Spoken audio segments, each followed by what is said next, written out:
about campus climate is that people have different lenses through which they see their environment. And so this is a phrase that we've been using to talk about the quality of interaction as perceived by all of us. This survey gets at students' perspectives, but we all have opinions and beliefs based on our treatment here at the university about the climate. It measures the current state of campus, and we hope that measuring campus climate actively will allow us to make strategic priorities, investments in working with students.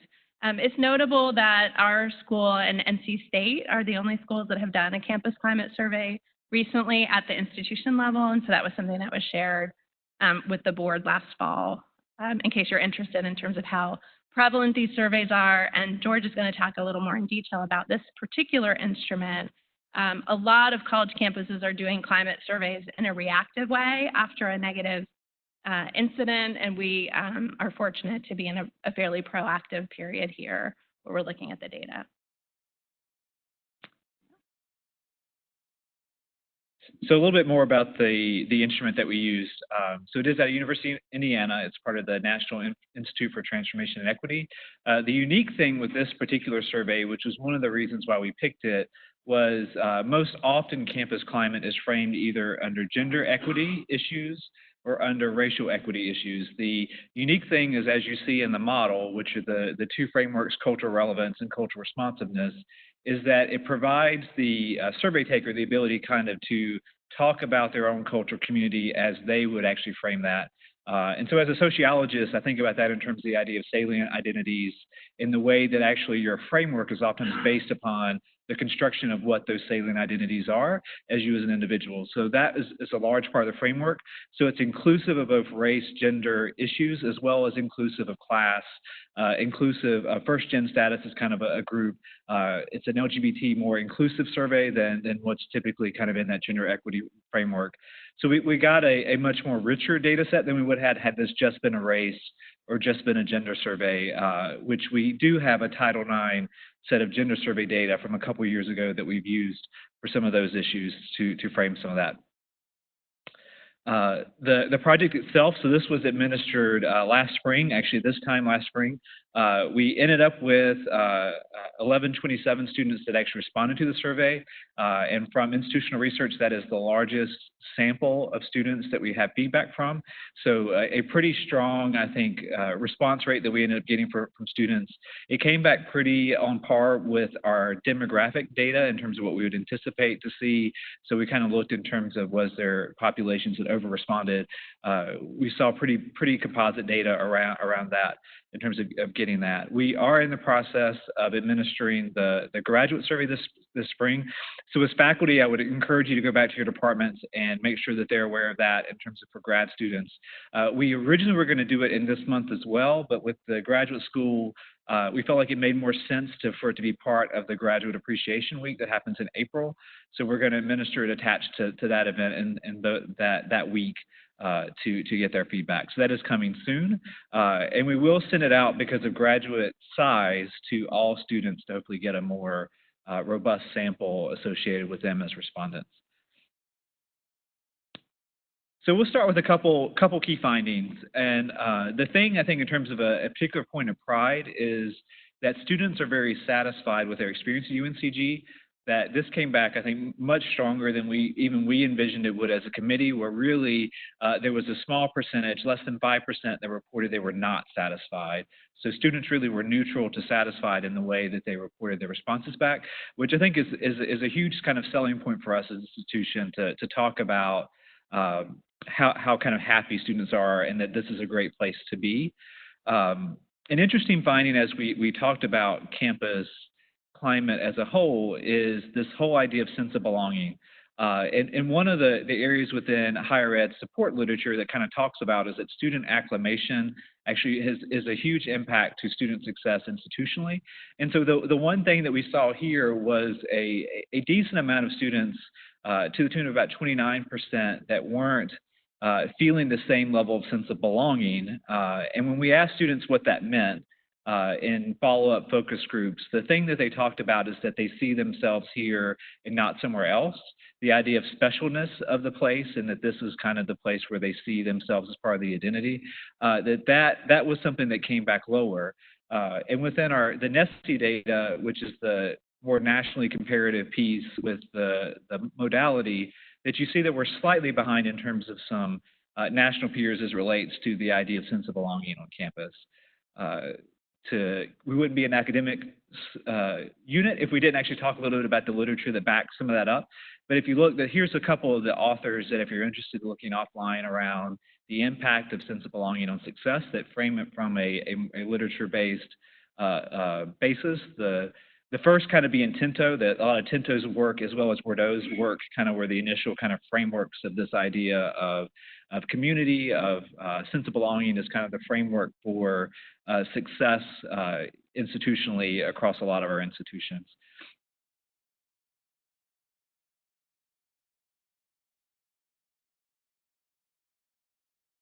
The next one to talk about as well is this idea of sense of community. So when we unpack sense of belonging, the secondary set of questions associated with this was the idea of sense of community. And so you see that the idea of finding place is one of the things that students are kind of struggling with. I don't feel like from a research perspective that that's atypical of a university of our size, but that isn't to say that we have no responsibility for fostering additional relationships and community with our students.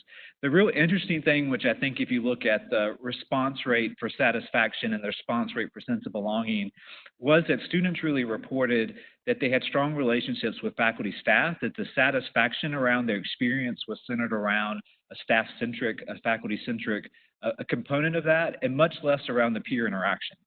So if we kind of think about what are the ways in which we can foster more community, more interactive relationships with students across campus, representing student affairs, we've had a lot of conversations around how we do that within student affairs, but they're in classrooms for the about 50% of students that don't actively come out regularly to campus activities and programs and some of the programming that we offer, that you all are kind of that first point of contact of how community gets built. And especially for our commuter students. So how are some ways that we can think about that? And so you see here where we're at and kind of the continuation of this idea of the peer-based component of that being the area where they felt like they weren't getting the same level of community, which is a challenge. I mean, at a campus of right at 20,000 students, it's hard to build an intimate environment that a 3,000 person campus could create where everybody knows everybody.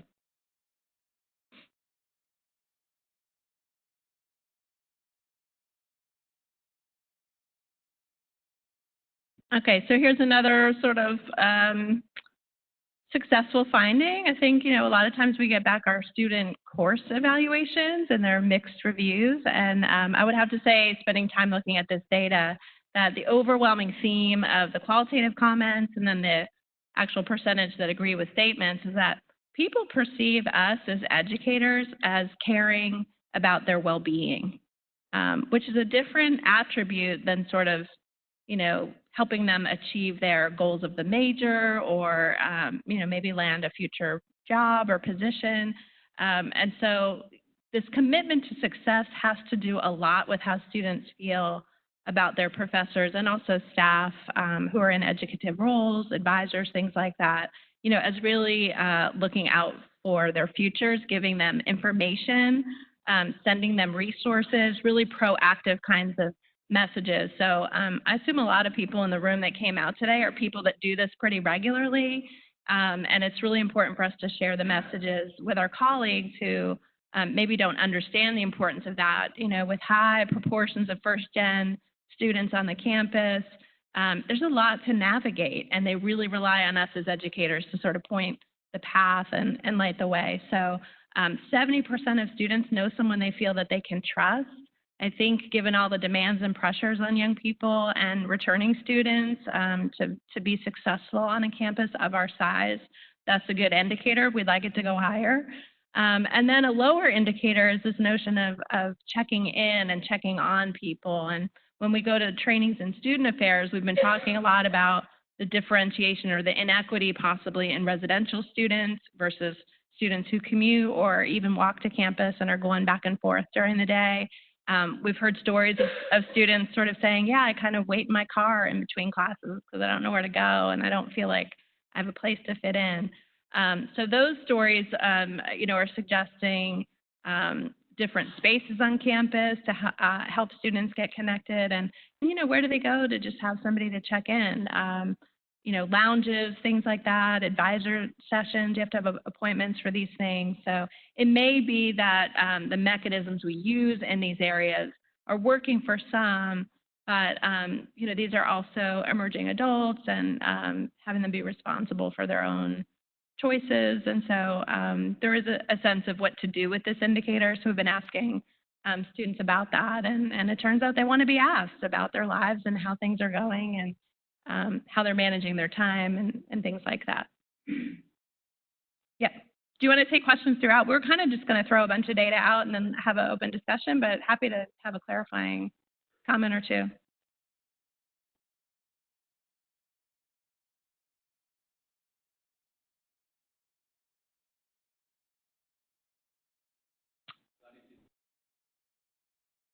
Well,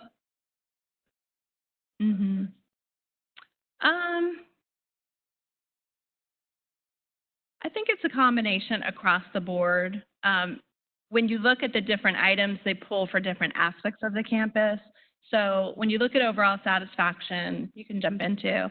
One of the things that strikes me as a theme is people talk about a good value.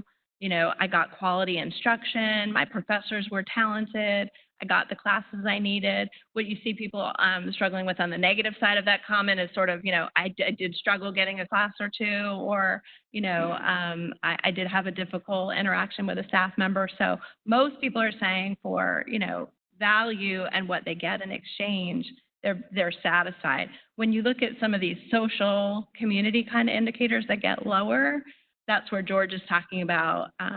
They're saying more to the peer-to-peer, or I'm in a student group, but we don't interact with any other student groups. I want to see more inclusion, or some of the things we talk about. But student affairs has a wide range of professionals, activities, programming, all kinds of staff that are running those things. We have over 300 now student affinity groups, and you only need 3 people to start a new affinity group. So students can really personalize some of the things that they're adding in that area. You want to jump in, or other question?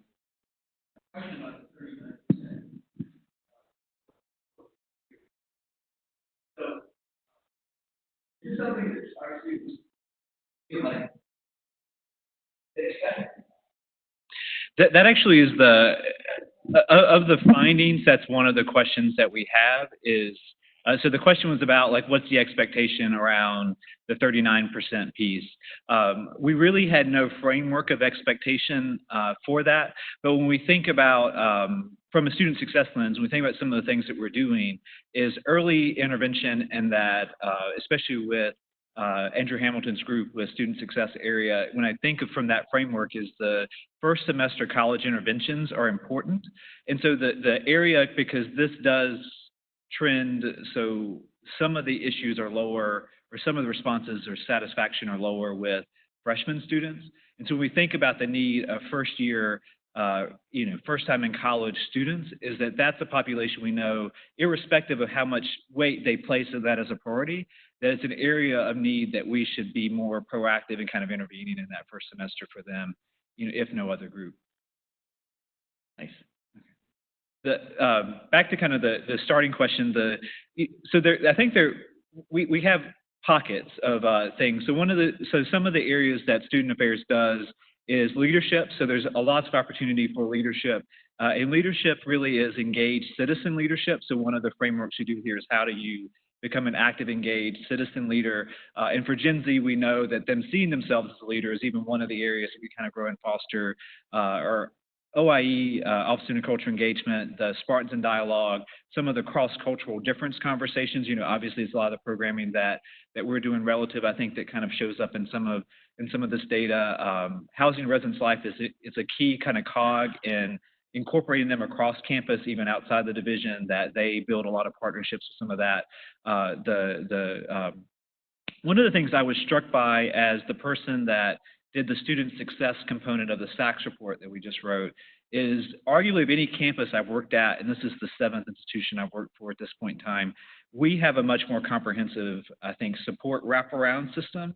And I think that very much is reflective in this data, that it was a 23-page document. And for the most part, there wasn't a lot of things I could take out. Like the reviewers kept saying, pull stuff out. But to even give some type of blurb to all the things that we do to support our students, that we were at 23 pages. And so I think that just tells a lot. And I would be remiss to start to try to name all the things that happens out of the student success area, or even within the colleges, in looking at best practices of supplemental instruction. The way we handle tutoring, I think, is one of the things that tends to be on the front edge trend of what you're seeing in higher ed. So a lot of those practices kind of are embedded. And so I think that shows up here. But definitely one of the frameworks around this 39% in the digital age, where everything and information is instantaneous, is what does that mean in terms of reality? So the question really wasn't framed in a way that a reasonable accommodation would necessarily be understood. So in a Twitter, Instagram, instantaneous gratification world, you're not going to get that type of responsiveness even by people checking in. At capacity, we may be able to do 1 or 2 checks in a semester, and that's really just what the capacity is in terms of the institution of our size. So I think it's an interesting question, I think in both ways, both in terms of best practices, things we could potentially do better, but I think also, from the perspective of how we're kind of supporting students and fostering that.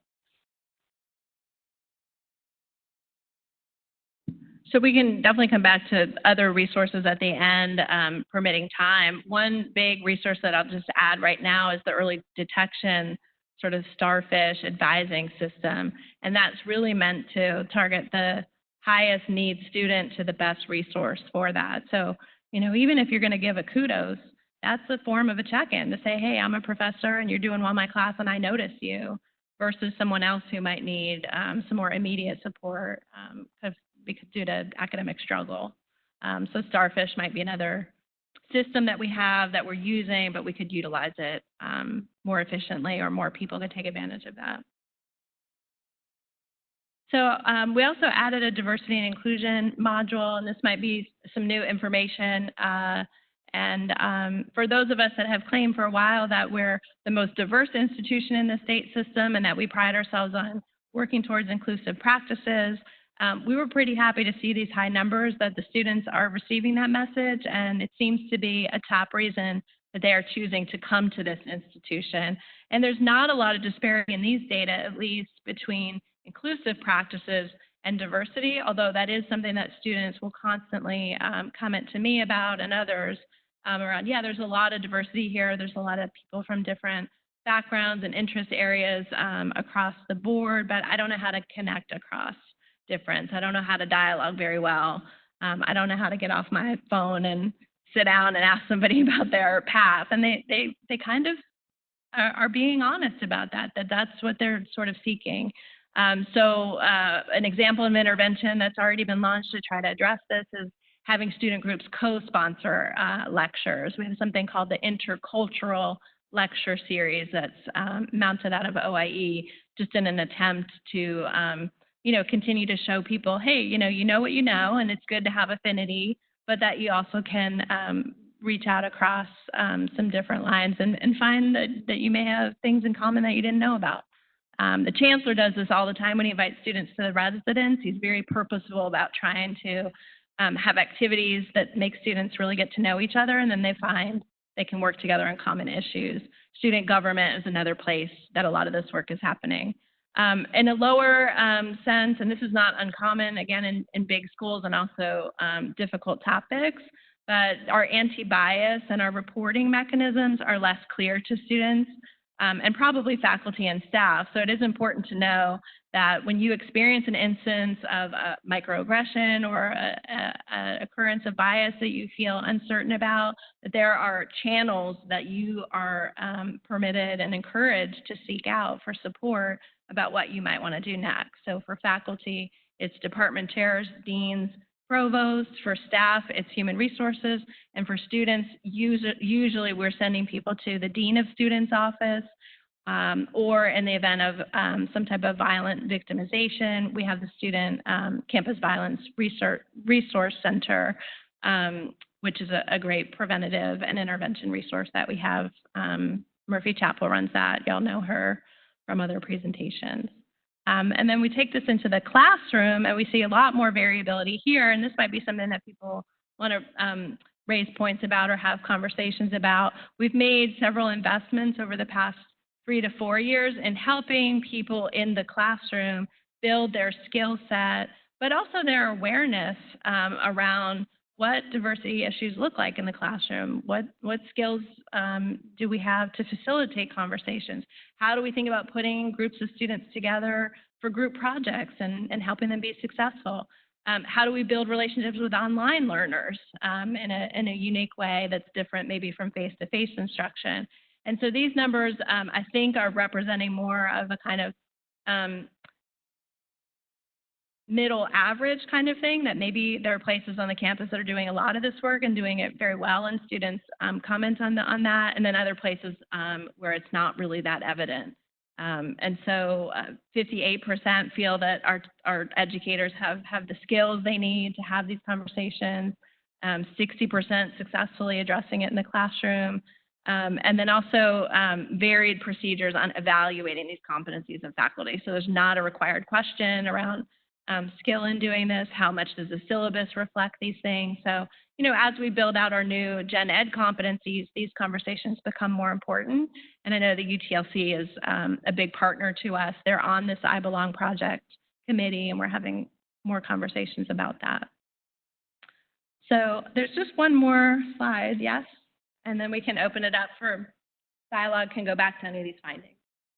So we wanted to end, and we kind of intentional move this to the end rather than being attached to the sense of belonging data, was what we did is we identified our data set and went and looked at it against retention statistics to look at students in the survey set and their retention reporting. And so what you're actually seeing here is the 3 questions that deal specifically with the ideas of sense of belonging.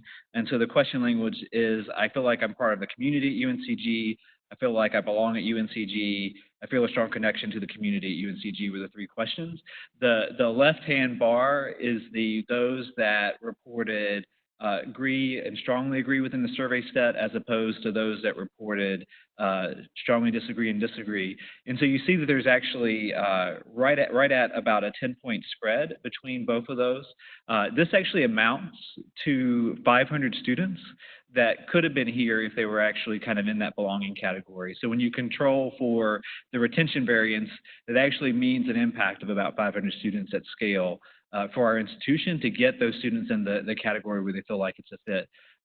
So I do think this is something to kind of think about, is that the data around sense of belonging is showing true here as well in terms of its impact on, I think, retention of our students.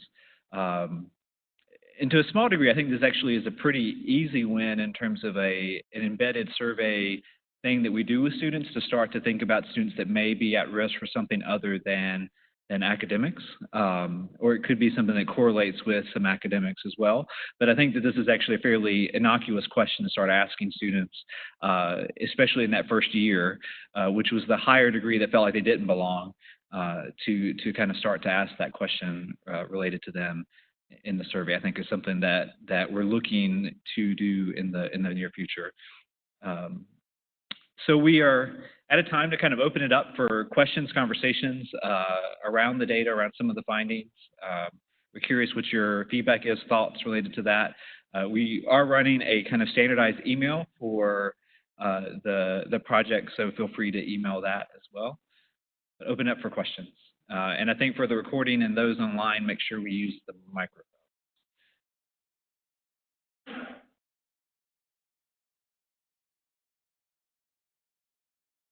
So sorry if I might have missed this at the beginning, but is this just like a one-time snapshot, or is this going to be something that, you redo these surveys over time and look at trends or changes, or, yeah, I just wondered what the plan was. We have committed to a 3-year cycle on this, so we will do it again in 3 years.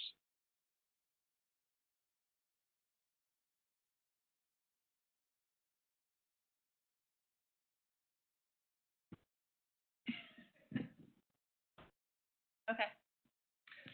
So I direct an online degree completion program, and I'm just interested in how those students were involved and what the plan is for their involvement going forward. Right now, in my particular major, we have far more online degree completion students than we have brick and mortar students. Sure. So one of the things is that when we did the sample, we intentionally included all matriculated students, so students in any degree program, regardless of site, were there. So one of the things that happened quasi-organically in the survey was some feedback conversations with online students.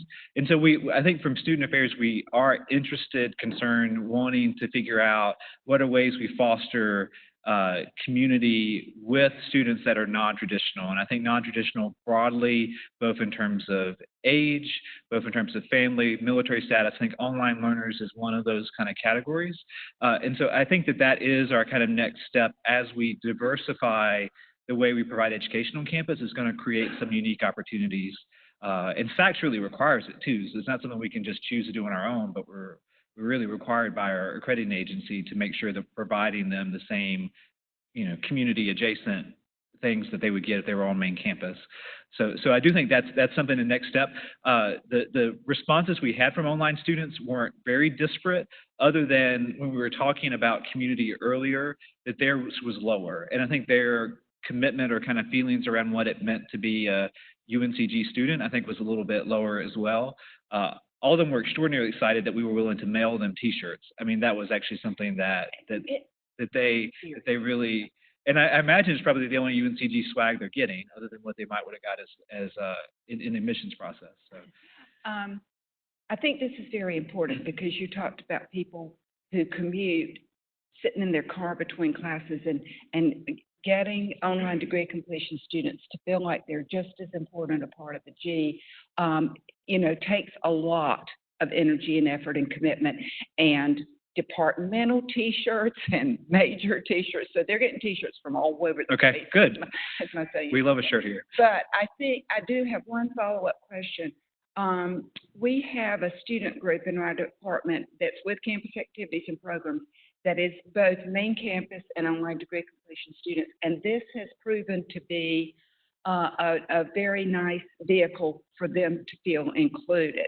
So do you make these kinds of presentations, letting students as well as people like us know of your efforts and your goals and this kind of thing? Because y'all can so come speak to my student group in Zone 186. Sure, we're happy to. We're happy to. So I'm going to sign them up.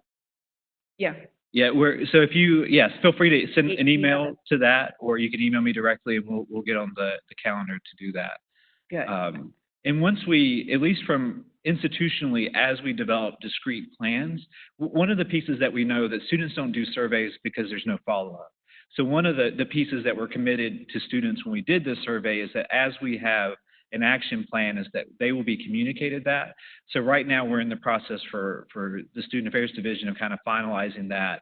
And part of that campaign really is that we heard you say, so we are, and so they start to see some of the action steps we're taking institutionally to use that data. And so hopefully it will help us in the future with getting more of their feedback as well, because their voice matters. I mean, we're all here because of commitment to students, and we're all here at the core because students are here. Without them as our consumers, clients, however we want to frame that we wouldn't have jobs. So I think that they should understand that commitment is there to their success. Thank you. And a growing part of our student body, growing percentage of our student body. Thank you. Yes, sounds great. Oh, you know what? I don't have to. Yeah, so in that last slide that you had with the retention, Yes.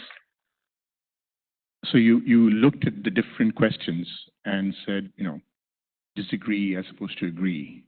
Have you looked at it for all three questions together? So somewhat, yes. The response variance, so when you run running like a Pearson's R, is these questions did correlate to each other. So there wasn't a lot of variance between. So we really could have just looked at one. And part of actually even running this was to see, just to make sure that there wasn't something odd in one particular question. So it was a correlative. One of the things we also, in that partnership with institutional research, was we did really kind of control and try to make sure this wasn't an anomaly group. so that there was a kind of, so one of the modeling that we did was how this looked in general student populations just as a whole. So it actually correlated fairly strongly to show it was representative, because one of the pieces we didn't want this unrepresentative sample making a statement around campus culture that it really wasn't. So that was one of the things we controlled for.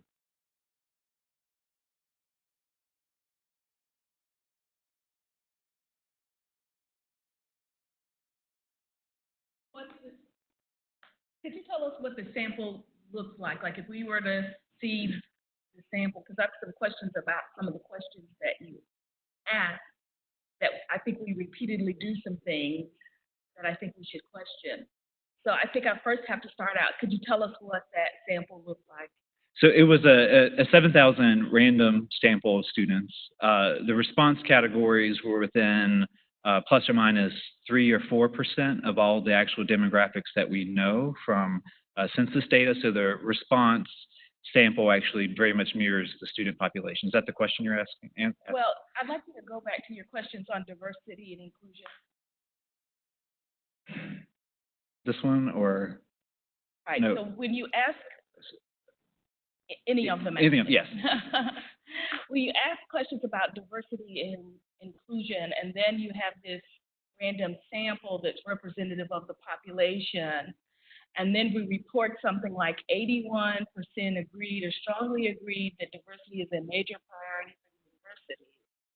Problem is it sometimes does not match up with the fault lines of the discussions around what diversity and inclusion look like. So we end up reporting things that make us feel very good about, yay, we're doing all of this. But then when we look at where diversity and inclusion really matters, because that's not going to show up in that kind of sample, it really is kind of the opposite story. And I just want us to be cautious of that. And I almost cringed when I saw I think I saw it in the paper somewhere, you know, UNCG is the most diverse campus, da, da, da, da, da. And it's great PR, but it also makes the people who are affected by the fact that UNCG may not be as diverse and inclusive, it makes them cringe. And it is because of the way we look at the data. So, you know, kudos for what was reported, but what we do have to look at this more critically. And I think once we do, then we'll start to be able to get to some of the things that would help us to do better on these issues around diversity. So, I mean, the only thing I guess that I would just add in terms of that race wasn't significant and gender wasn't significant as a variance variable in students reporting of diversity, but where I do think your point should be, two kind of like attached points to that is that if something does happen where students go, I think institutionally for us, that's one of the things that we're critical, that there's a clear Title IX reporting process, but issues of race bias, issues of sexual orientation bias, where those students go and whether they will feel supported, I think that's a kind of key question that's not federally regulated in a way that even within North Carolina has done some things that are kind of interesting in terms of kind of not creating a clear process for students to go. So I think your point is well taken. Interestingly, the only group which wasn't significant that feels like diversity isn't, that white students most often were the ones in the survey to not be satisfied around diversity and inclusion things, which is an interesting phenomena in higher ed, especially in the PWI. That is a history of that in terms of our history around that I think that was an interesting nuance. But no, we realize that so much of this is much more nuanced than what a kind of general high-level data analysis would put out there. And yeah, thank you. I welcome the comment. To me, that's the point of the survey, is to get us to this intentional place where we can surface what is the perception out there. When we look at the qualitative comments, we've made a decision at the committee level to not publicly share the qualitative data. It is available, and it's not being hidden, but I think it's a hard thing for a student, especially if you're on this campus, to take a survey like this and reveal your experience and then see it in a PowerPoint. So When you look at the nature of what people are describing, it's a hard conversation. They're really talking about what I really see in the data that is an encouraging sign is people talking about representation. I can find someone who looks like me, who listens to me, who knows me. Those things are very encouraging, but we have a long way to go on meeting the needs of all groups and all students on this campus. And this is also not about our experiences. Those data are coming out of the Modern Think employee survey. And if you haven't had a chance to take it, you probably got an email that says you can take it until Tuesday. So we don't have an updated coach survey on the faculty.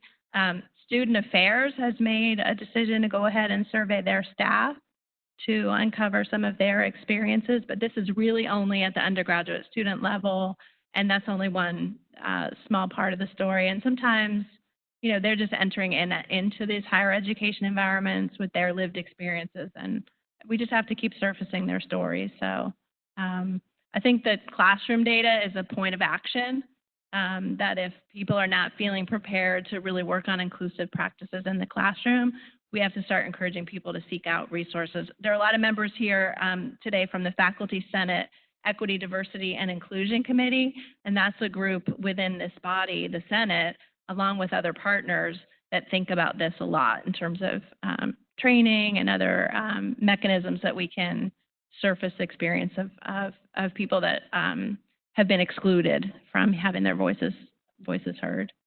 So I don't know if anybody else had comments or questions about these diversity data or other hot topics in the survey. Anthony? Yeah, hi. I'll just ask if you've developed recommendations to UNCG as to, you know, how to use your information. What new initiatives would you want them to implement? What are the what are the trouble areas for what you're seeing in the data? What are the pat yourself on the back areas? Is it going that direction toward recommendations, and where are you in that process? Yeah, so great question.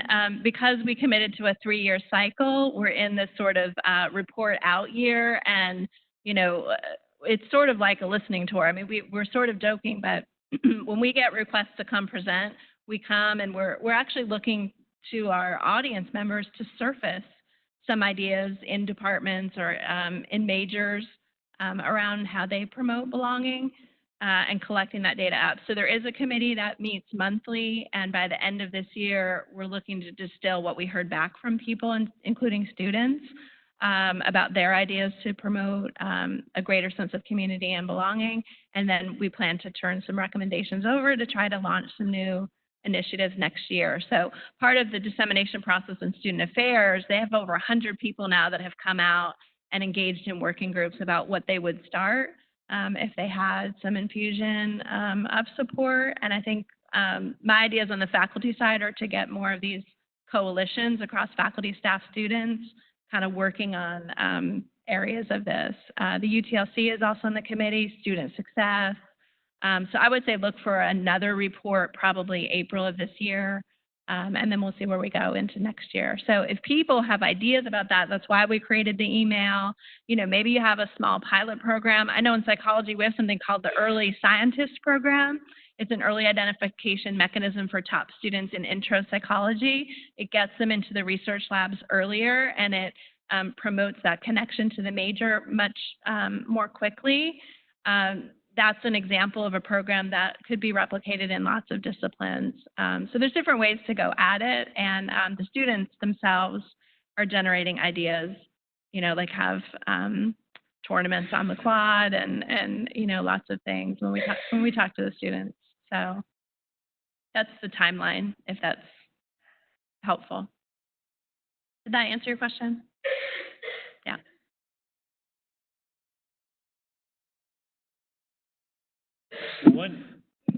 I guess if there are no other additional questions, one final plug that after a last kind of request question exchange that came in yesterday is the Arts and Sciences and Business already has, the Dean's Office already has the school level data, is that we will provide kind of a school level data set to the rest of the colleges across campus. So we'll make sure to go ahead and get that out. I'll work on that probably early next week to do.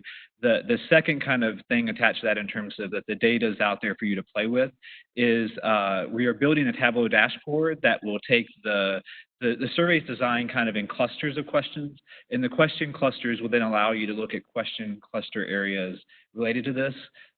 Any specific questions, we are also kind of fielding some specific questions from the data that we'll kind of look at, and we're willing to also provide kind of de-identified data sets for specific faculty needs if those requests come in. That's one of the things that within Student Affairs we'll manage and get that back out to you.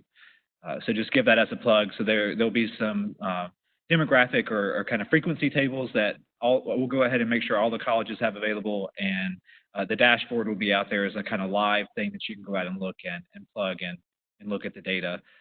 The web address for the work is sa.uncg/edu/ibelong is there, and you'll find it very prevalently on the Student Affairs website to get a link to that. So these are my two favorite attributes together. So I love to finish early, and I love to ask other people questions. So we have 15 minutes. That's a little too early. My dean is here, so I'm going to work hard.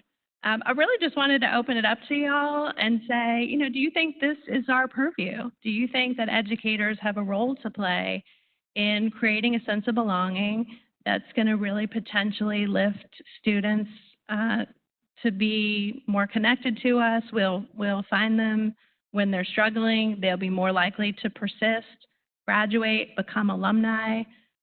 You know, what is our role in this? It's sort of a big macro question, but if we don't lead on this issue, Student Affairs cannot impact students alone, and we see them every week in our classrooms, in our offices, et cetera. So I guess I'm just wondering, it's a faculty forum, you know, what is the will of the group on this issue, and do you think that this is a topic where we can build some change? What are your ideas about that? Okay, do you want me to read out the chat? Anonymous, or I don't know how it works. Mike, good. All right, so Kim is chiming in, and we appreciate it. Absolutely, cultivating a sense of belonging is important for engagement and learning. So I guess you know where we stand because we've invested a significant amount of time, but you know, we're looking for contrary views of sort of what is it going to produce, and where is the time going to come from to contribute to some of these things.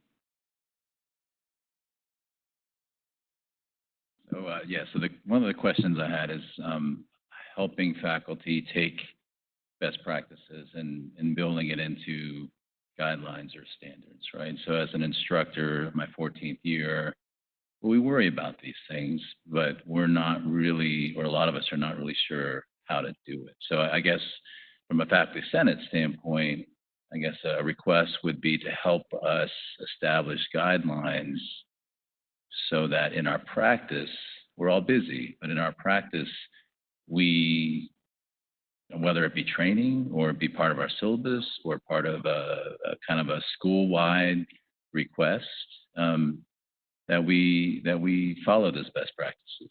So that would be one question. So I mean, a perfect example is if I have a student that's not doing well or falling behind, not turning their assignments, what do I do? Or, you know, what are some of the things I can do to touch this belongingness, right? So I think that would be very helpful. My second comment or question would be going back to kind of the dashboard ideas is maybe looking at more real-time data, right? So as a data scientist, maybe smaller slices of random sampling, because this is really good data, but it's old, but right. And so so that would be another request. And this is something we're talking at the system level as well with the Board of Governors, right? So I'm talking to the system people about, well, how do you know how faculty feel about a policy that you're about to vote on? Well, have you asked us? Have you sent out a survey? So I'm a big fan that we have the expertise and the technology now that do more real-time dashboards, right? And so I would love to see that. And then the last thing would be I'm looking around the room, I think there are 2 or 3 of us that are branded UNCG. And so I would love to see more efforts and support about this belongingness best practices to faculty as well, right? So we're going to talk about bullying and incivility in just a little bit, but I do think that that would be very appropriate as well, as far as the belongingness, the colors. We were just joking about the infamous pin, right? Of that when you every 5 years you get a pin, right? Maybe it's a coffee mug, or maybe it's a T-shirt. I mean, in all seriousness, right? Because what does the pin do? Yeah. Okay, yeah. So a quick informal poll. When you celebrate your 10th anniversary, would you rather have a pin or a T-shirt? So all in favor of the pin, raise your hand. And all in favor of something branded UNCG, raise your hand. Right, and so, you know, coffee mug, maybe you actually have a choice of 3 things, right? So anyway, that's just a comment, but yeah, and actually I think that closes the cycle, right? So if we're trying to build that sense of belonging for our students, it might mean something if they see us wearing it too, right? And then those of you that wear your UNCG stuff, do students say hello to you? I mean, every time I wear it, in fact, my wife says she refuses to wear UNCG stuff anywhere because there's always, so apparently we have a lot of students that work at Harris Teeter and Trader Joe's and Office Depot. Anyway, the bottom line is if you wear your stuff, you will have students that say, absolutely. Yep, exactly. Yeah.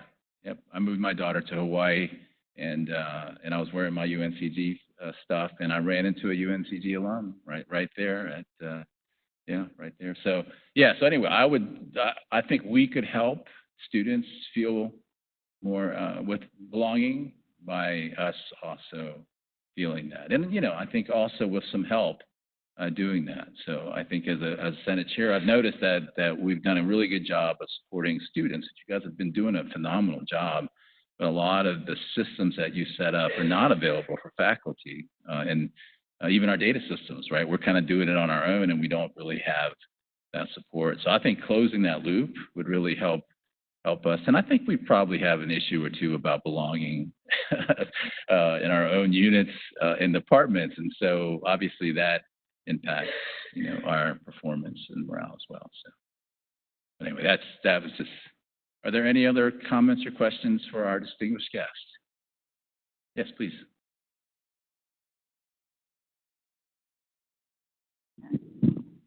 So I think part of it too, and we talk about this a lot, goes back to mental health and I guess not feeling like you belong if you're really struggling with anxiety and depression.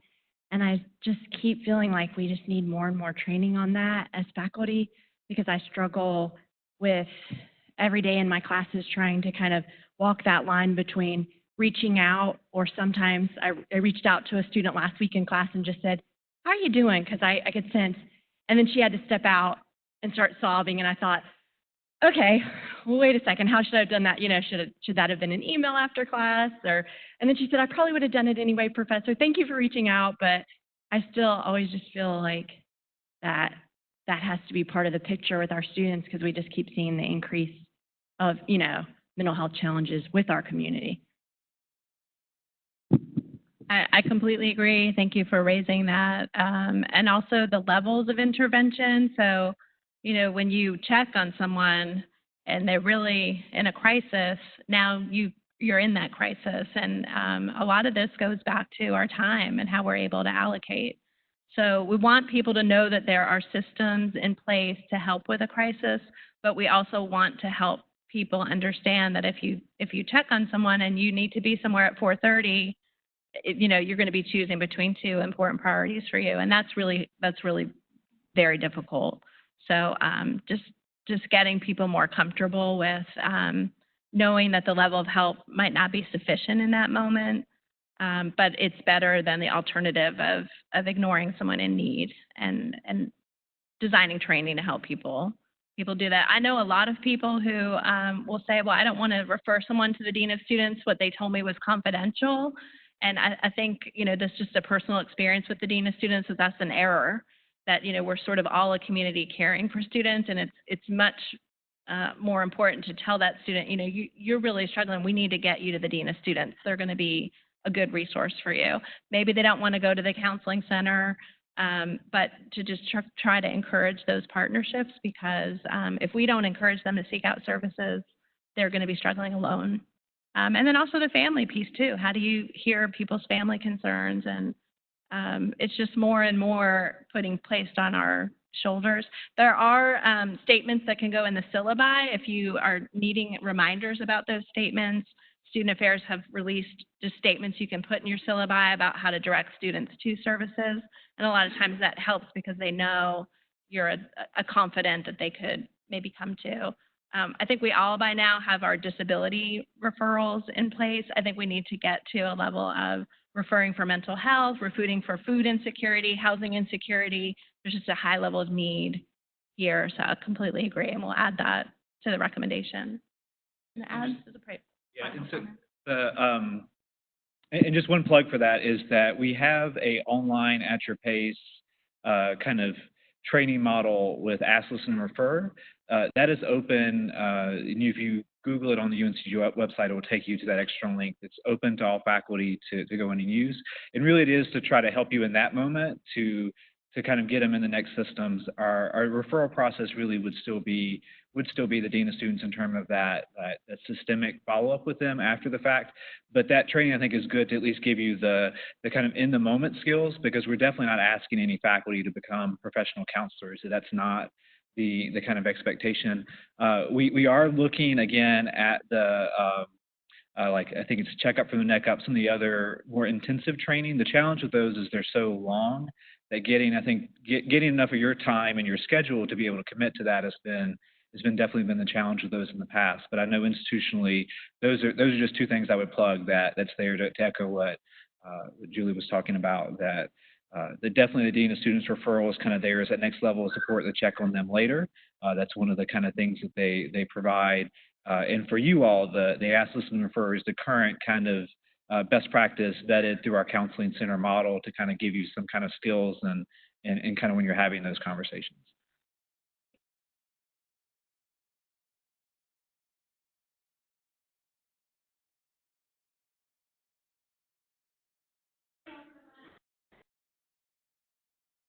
Thank you very much for joining us.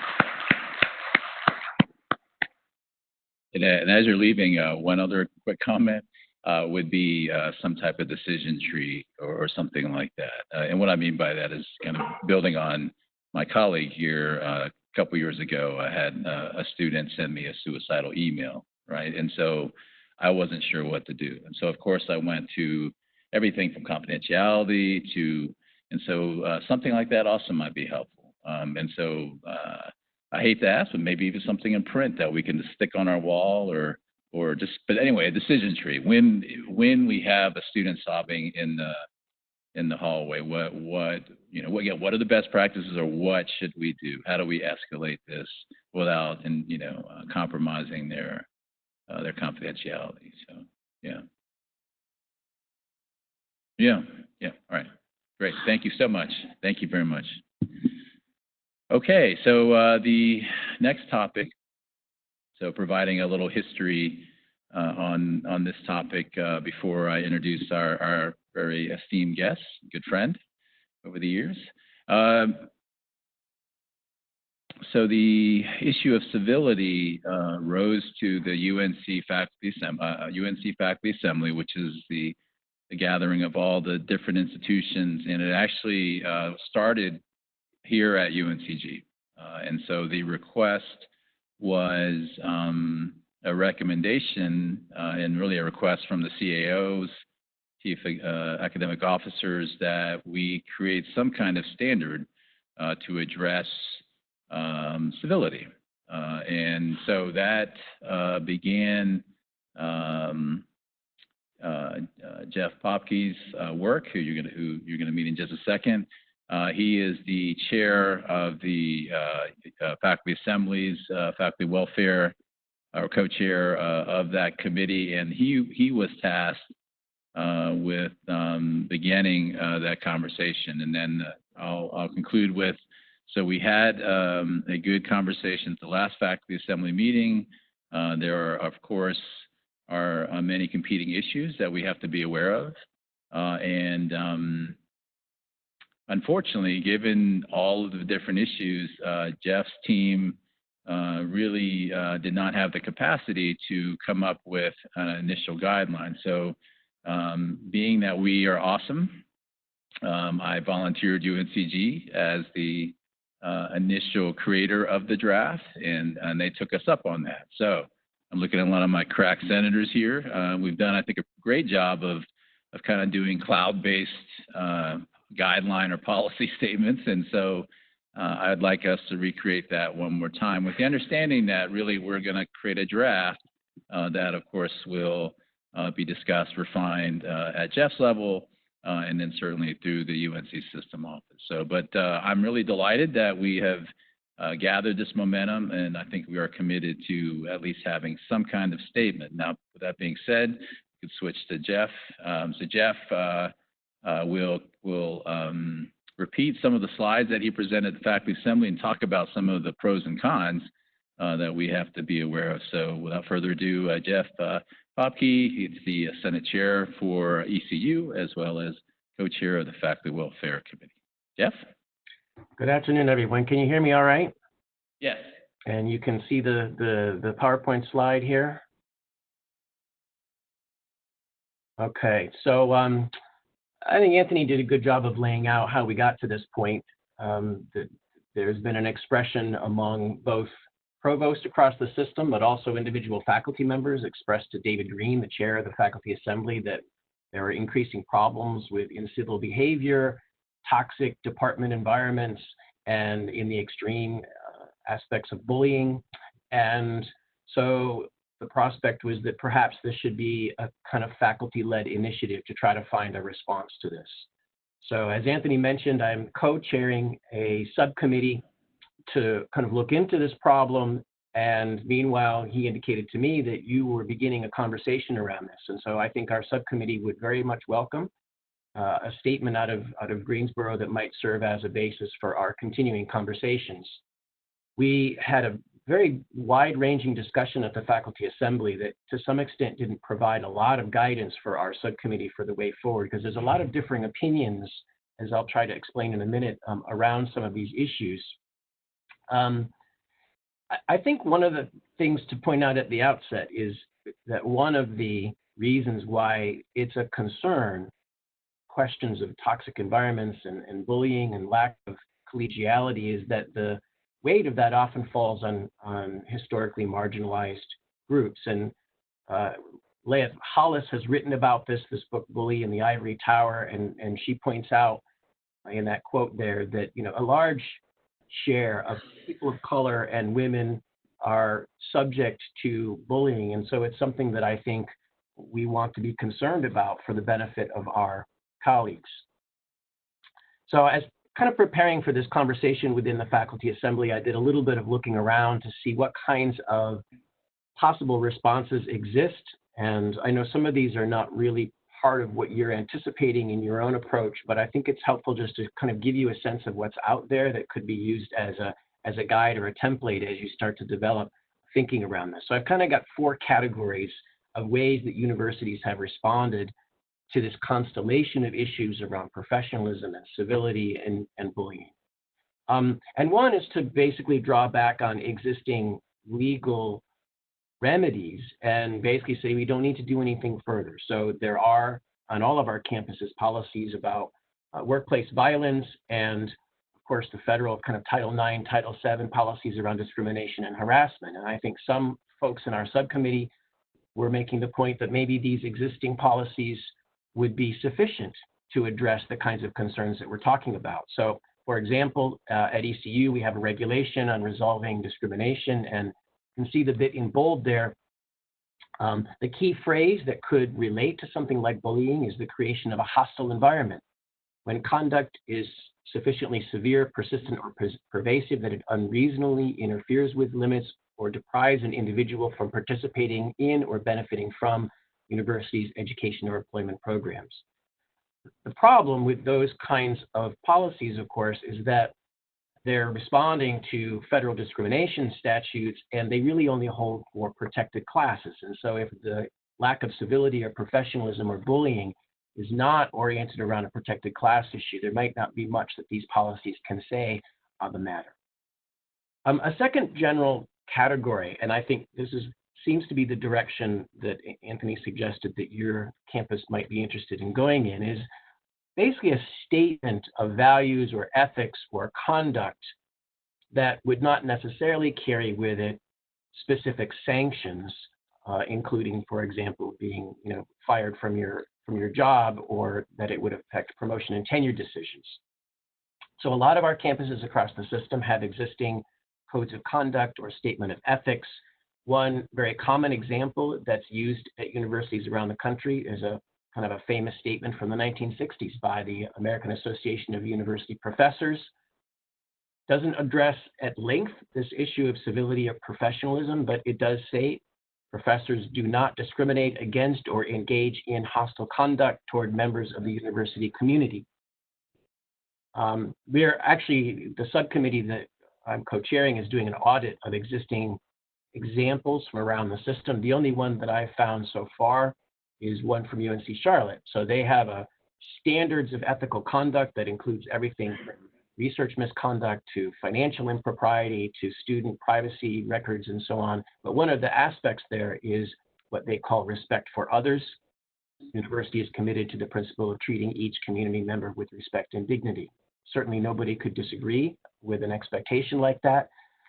The potential problem in some people's view of these kinds of statements is that they don't necessarily carry with it the weight of sanction, and so they're questionable in terms of grounds for motivating action or finding appropriate ways to discipline people who are contravening our community expectations. And so that's where policies can come into play that actually are a bit more official and allow for some kind of response when these problems occur. One thing you should be aware of as you start your own conversation is that there is such an aspect of a policy in the UNC manual around civility and collegiality. So this apparently was added, the passage that you see there in bold in the middle was added very recently. And this is a part of the policy manual that deals with appeals of non-reappointment or non-tenure decisions. What are the bases on which you can appeal is if the decision was made out of personal malice. So much of this paragraph is about how to define personal malice from the point of view of, say, a department chair or a dean that has denied somebody a reappointment or a tenure. But in the middle there is a phrase that actually is not about the evaluator, but the faculty member. And it says explicitly, a faculty member's inability or incapacity to relate constructively to his or her peers in a necessarily collegial environment may warrant a decision not to reappointment if that lack of collegiality has impeded the faculty member's job performance. So in our discussion in faculty assembly, there was quite a bit of consternation raised about this kind of policy, and I'll mention a little bit more about that in particular. But when we're talking about issues around professionalism and civility and collegiality possibly affecting promotion and tenure decisions, that becomes something that some people become concerned about. And individual campuses sometimes have their own codes in a like manner. The only one so far that I'm aware of in the UNC system comes from Western Carolina. The chair there brought this to our attention during our discussion at faculty assembly. So in their faculty handbook, in the section under faculty review is this statement: overarching expectations include professionalism and collegiality, which is defined as a shared responsibility and effective cooperation to achieve common goals. Collegiality involves appreciation of and respect for differences in expertise, ideals, and background. So presumably those things at Western Carolina can be taken into account by tenure and promotion committees when they're weighing in on their colleagues. I'll skip over this because I don't know that it's that germane, but interestingly, the concept of professionalism, in contrast to collegiality and civility, comes up in some statements of expectations, often in medical schools. And I'll skip over the slide, but you can check later. There's an example from Duke Medical School where they basically say professionalism is expected, and if you don't adhere to it, you can be dismissed from your job as a faculty member. And I think medical schools in particular need to have certain kinds of ethical expectations for the conduct of their faculty. And so you do see these statements focused specifically on professionalism. But I wanted to bring up another aspect of policy, which is that some universities are implementing specifically anti-bullying as opposed to a broad expectation of civility or collegiality. And one example that I've seen in the literature is this one that comes from Oregon State. Under this university policy, bullying is prohibited, it says, if it's severe, pervasive, and persistent. So that parallels that language that we saw in the discrimination and harassment policies. Causing emotional distress, undermining the ability of someone to work, study, or participate in his or her regular life activities. And further down, it notes that this definition of bullying provides the university an opportunity to address conduct that would not necessarily be unlawful, such as protected class discrimination, Title IX, Title VII kinds of issues. There's another one from McNeese State. I won't belabor it except to note that they very explicitly say disciplinary action can range up to and including termination from employment. And so when you're talking about taking away possible protections of tenure over these kinds of issues around bullying, that's where I think some commentators have expressed a great deal of concern. And so this was part of our discussion in the faculty assembly. People expressed some concern that these ideas, what it means to be a civil, collegial member of a campus community, can be very subjective. And the question, especially when it comes to, say, a tenure and promotion decision, who's determining and interpreting what those terms mean? I think we would all be a little uncomfortable if a department chair or a dean were to overturn a decision on promotion and tenure made by a faculty committee on the basis that they didn't think the faculty member was sufficiently collegial or sufficiently civil. And the AAUP, I'll show you a quote in just a minute, has been very opposed to these, saying that it can stifle academic freedom. Historically, these kinds of policies have been used against those who would challenge the status quo. And so here's the conundrum and the irony in all of this is that in many ways, it's those same historically marginalized groups that can be the subject of bullying, that can be the subject of bullying policies in ways that can act to their detriment. And so there's kind of a difficult threading of the needle here between, I think, not wanting to allow or tolerate the kinds of activity that can lead to bullying behavior, but also being cautious about the way that we implement various kinds of policies.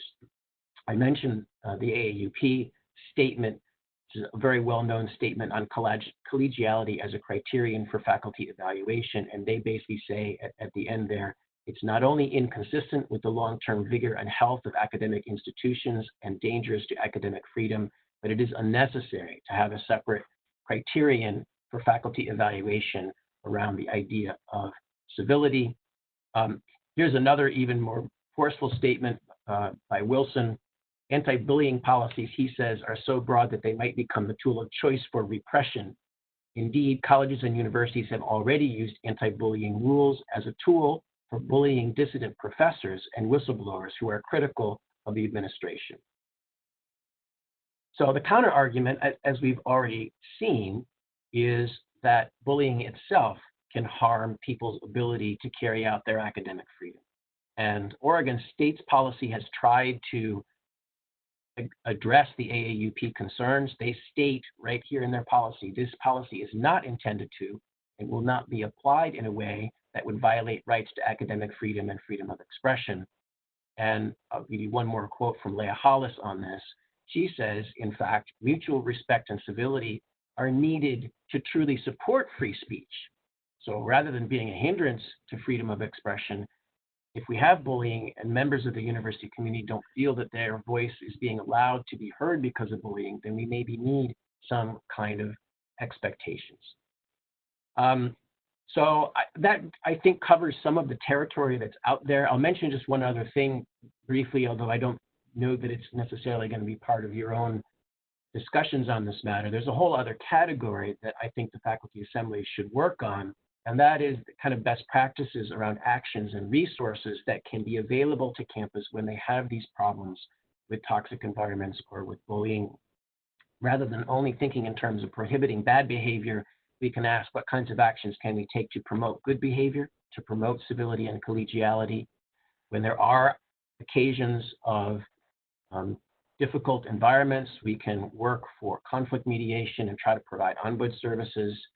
And a lot of the discussion in the assembly pointed to the fact that bullying is often a result of ineffective leadership, that leaders should be capable of identifying these problems and finding effective ways to deal with them. And so maybe what we need are trainings and workshops to promote effective leadership to deal with these kinds of examples when they take place.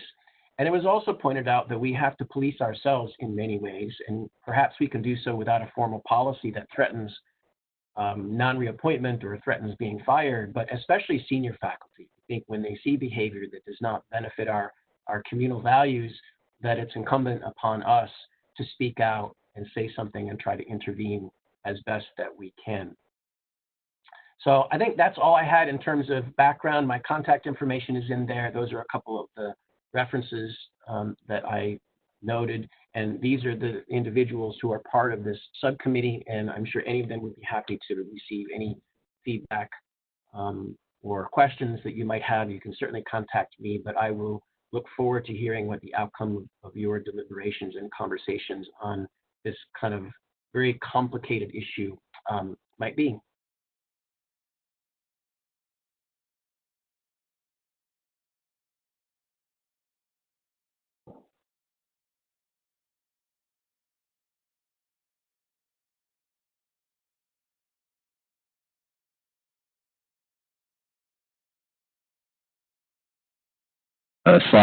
His slides were excellent, and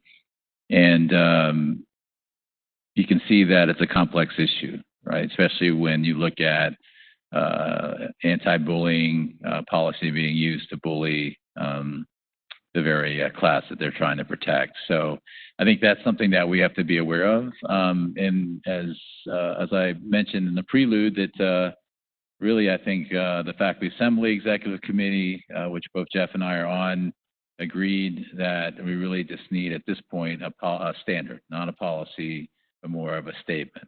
This is a very complex issue, and I think that the intent right now and their original request was to have some kind of statement that leadership could use to be very clear when someone is not following it or in violation. So what does everyone else think? Let's open it up for comments and thoughts. So I guess the first question is, do you believe or feel this is needed? In other words, have you seen this in your own? And I know that, and I think Jeff heard the same thing. The one statistic that was thrown out at that meeting was that the ombuds, as of last year, 25% of Chapel Hill's faculty used the ombuds. 25%. So that's quite interesting. And as you know, we're trying to get an ombuds here at this campus. So where do we start? So I'm looking at the chair of the Faculty Welfare Committee. Actually, we do have a civility statement, so if you can go to the next slide. So from the School of Education, there is a draft statement here. And you can see really looking at collegial conduct. And there are, I think, 5 points of mutual respect, respectful communication, across the board. And then next slide, constructive cooperation and performing one's duties, integrity and conduct, and mutual support and helpfulness. And so again, I think the idea of a standard is to operationally define it and then call people on it when they are actively violating it. So Laura, do you have any thoughts, comments on how you would like us to proceed?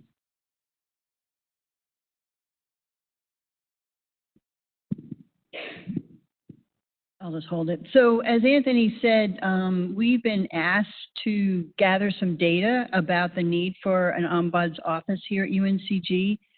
So we're getting ready to launch a survey to ask those questions. And the survey is going to ask questions if you yourself or you knew of a colleague who either went to a grievance committee, human resources, or another source if there was an issue. And in addition, in light of the topic of incivility and harassment, I've added additional questions to get a sense so we can really see if there's data on this particular topic. So hopefully that will go out fairly soon. But I attended a couple weeks ago our Chapter AUP meeting, and it was extremely enlightening to hear because there was representatives from, around the campus, and really a great concern that we don't miss the opportunity to collect this data if we're given, because really there was like a resolution that was passed back in 2015 promoting an ombuds office. And so I'm hoping when that goes out, we have enough data to show our chancellor that it is an important need. I had the opportunity to speak with the gentleman at NC State, and he was very, very helpful. In fact, on their website, they have wonderful data which reflects the benefit of having that office. And it's sort of like the before and after faculty who did seek assistance from that office and the difference it makes. So I think we could even look at that data as sort of a guide of why this would be important. And exactly what you just heard, because I did hear back from the Ombuds office at Chapel Hill, and yes, it did say that 25% of the faculty did seek assistance from that office. Yes, David.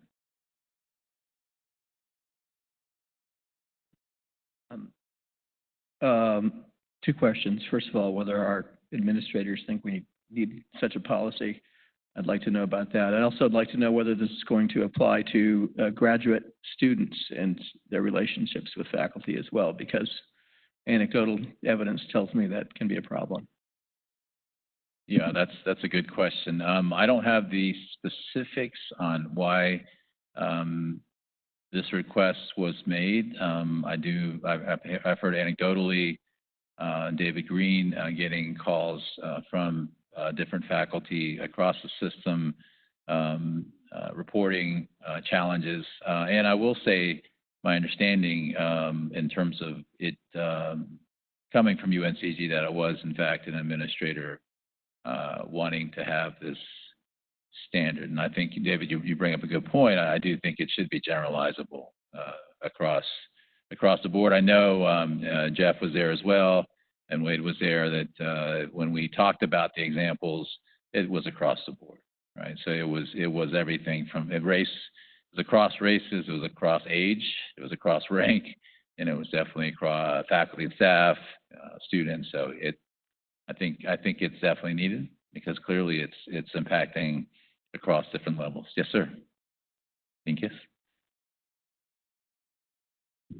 You can just pull it straight at me. Yeah, at the risk of speaking for administration, I mean, I've been at meetings with deans, and my general sense is that because a lot of these kinds of issues will, fall in our offices, we think something like this will be beneficial. And I mean, that's certainly my personal opinion, but where I'm going on a limb a little bit is I do think from the conversations I've been part of, there's, I think something like this will be viewed positively, if that helps, if that's what you're asking. The other thing I'll note, I think one of the conundrums, we mentioned all these conundrums, another conundrum that I see, and, I've, in my career, I've run across bullies, and it's really a terrible thing, and it demoralizes people, and a lot of times there's little recourse other than I think, trying to train people and trying to mitigate it. But the first thing a bully will do is say that, well, you're trampling on my academic freedom. I've heard that several times. That's another one of these conundrums. So, and I really don't have, I'm just bringing that up. I don't really have a great answer for that. Thank you, Dean Kiss. And I just responding to that real quick. So in our conversation at Faculty Assembly, I think one thing for us to consider is punishing versus reinforcing, right? And so that was one of the things that I think is a really good point in terms of, and I think for administration, the standard, I think we need to also make sure that we emphasize what good behavior looks like, right? In other words, I think in terms of the administration being able to use it, maybe it's being able to point to the standard and saying, this is how we want you to act, as opposed to how we don't want you to act. So anyway, yeah, David. So you asked if, do we support? And so yes, I think we do need this. I've heard from too many faculty that bullying is a problem, and nothing can be done, in part because there's no policy. I'd also say that the provost has an article about this in the department chairs and heads handbook, written by some UNCG faculty or former faculty. So the provost, I don't know if it's the current provost who put that in there or not, but it's seen as a problem already. So it seems like it's time to do something about it. And the costs are extraordinary for people leaving. Too many stories of people who are basically told, you're going to have to leave. There's nothing we can do about it. It goes back to the inclusion work of the Chancellor's Committee. It goes back to the students' belonging. As you said earlier, all of these things are interconnected, and I suspect there are some faculty who will never wear the UNCG branded gear because of their own experiences with being bullied. Sure. No, that's a good They point. probably throw out the pin and the shirt and the mug when they get that. That's a good point. Thank you for that. So I definitely think that there's a sense that we need to do something. So going to the next slide. I'm sorry, I should just use a clicker. And then the next slide.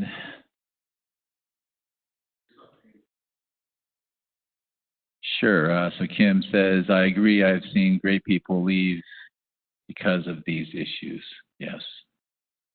Yeah, and I think that definitely I'm aware of a number of issues on campus, and also in contrast, no grievance filed in several years. So we hear a lot of challenges, but it clearly does not make it to the grievance committee. So I think that this is another reason why we should consider something like this, some kind of value or standard of conduct. So next week, the Senate chairs are meeting, and our last faculty assembly meeting is actually April. So from a timetable standpoint, what I'd like to do is try to work on a draft, and I'm going to ask the Faculty Senate to help me with the draft, and maybe, hopefully, have something in draft for next Thursday. And the reason for that is because then I can share it with the Senate chairs, and we can begin that conversation. And then I think Jeff's role in this would be to, when we do have a draft, his committee can move that, look at it, revise it, move that forward to the Faculty Assembly. And I think one of the reasons why I don't want you to throw away my email when I send it is that the CAOs directly said they think this should be faculty-led, right? And so this is our opportunity.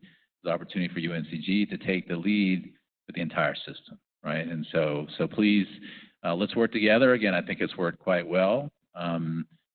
Is that ever going to be perfect? Are we all going to agree ever? No. But I think it's that whatever we come up with can be refined over time. But I think it's time to have something in play. This would be a statement, Judith, definitely not a policy. I think the issue with policy is, of course, it can be turned against us, right? And so there's definitely some precedent as far as it being used to bully and also to repress academic freedom. So, yeah, absolutely. And then other things that we should also think about in terms of this issue is mental health. and also training, right? So the literature is quite clear that a bully is not a healthy individual, right? In fact, a bully is really expressing their rage over whatever is happening in their own life, right? So we have to be careful, of course, but I guess when we think about, and again, as a psychologist, it's clear that when you talk about human behavior, reinforcement and positivity is much more powerful than punishment, right? So even if we threaten, if somebody is really not healthy, the threat's probably not going to make that much of a difference. So I think we need to continue thinking about this. So if we're serious about this, the standard or statement should only be the first step, right? And then the other would be leadership, right? So certainly there are instances where it's the leaders that are bullying, right? And that's a real big challenge, because if it's your supervisor, you're put in a very tough spot, right? And talking to Dana and also across the system, there is no standard training system process for chairs on up, right? In other words, we choose usually our leaders because of their academic credentials, which is great, but the variance in leadership experience can be challenging, right? And so I think that that's also something that we should look at, because clearly there's a problem. And so in terms of ways we can address it, I think any complex problem requires a lot of different solutions, right? So, all right, any other comments or questions? Yes, please. Hello. So everything I saw in that presentation, the green slides from ECU, it was all definitions and statements of support, I suppose. But this is similar to what we saw about the 80%. Some students think it's a great, diverse sort of campus, but that's not really meaningful to the people where it matters most. That's what we heard about that. And so a statement of definitions and expression of support is nothing without some kind of process, right? So I think anything that we write up, you said it has to be a statement, not a policy. I question that. I think a policy needs to have some kind of process in it, or we need to have a process. We need to have a policy with some kind of process in it. Sure, no, that's a good point. I know at this point the decision was to move forward with the statement, but I definitely hear your point.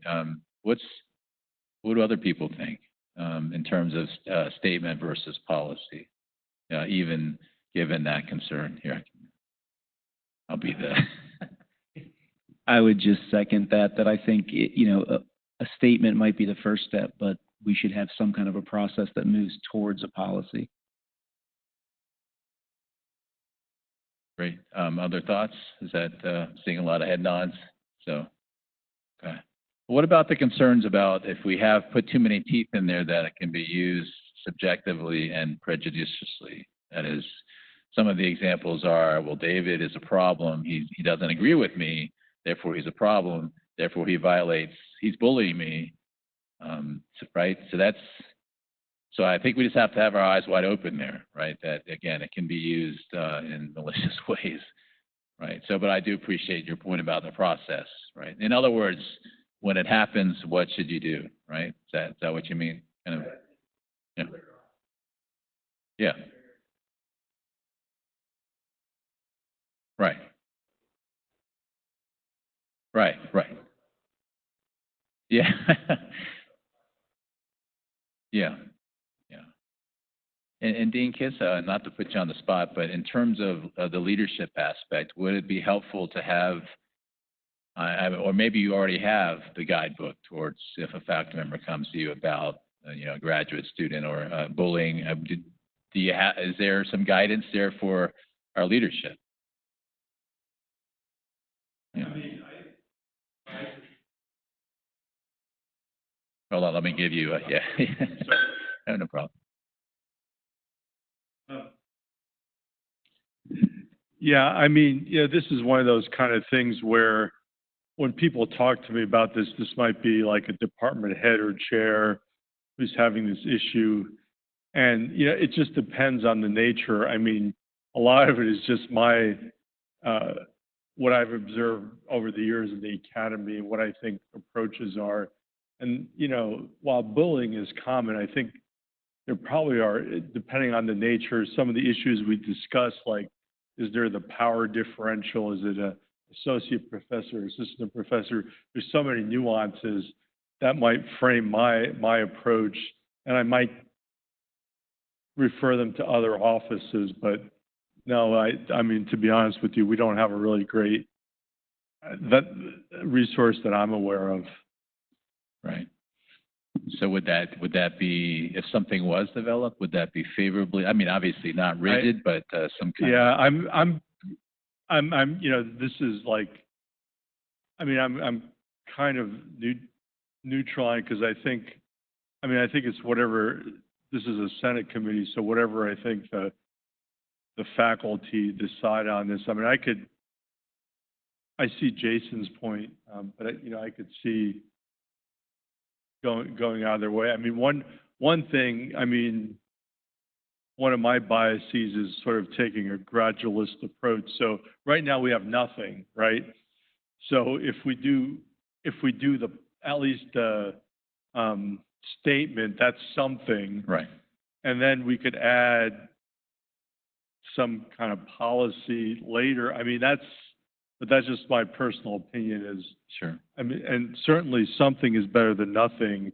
And I think you're going to get like the statement approach is, frankly, procedurally, I bet that's going to be easier to work out and get it out there fast. Right.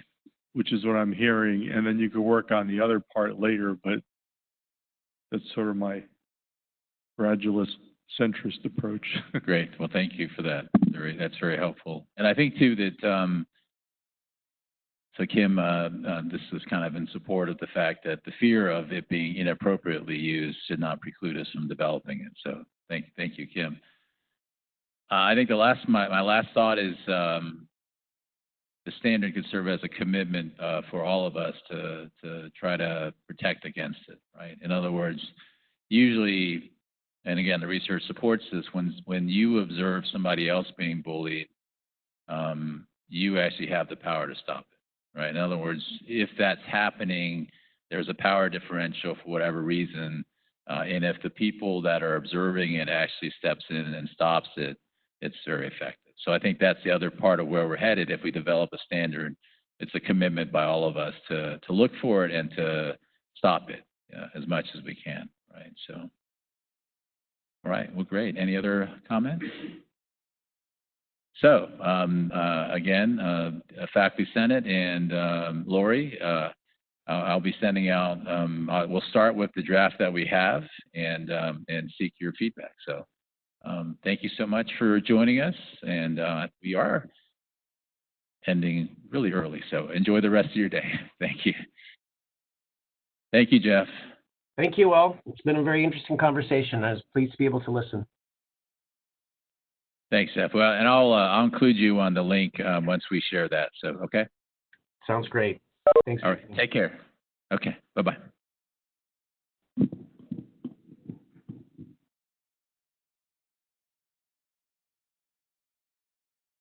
Hey, pretty lady.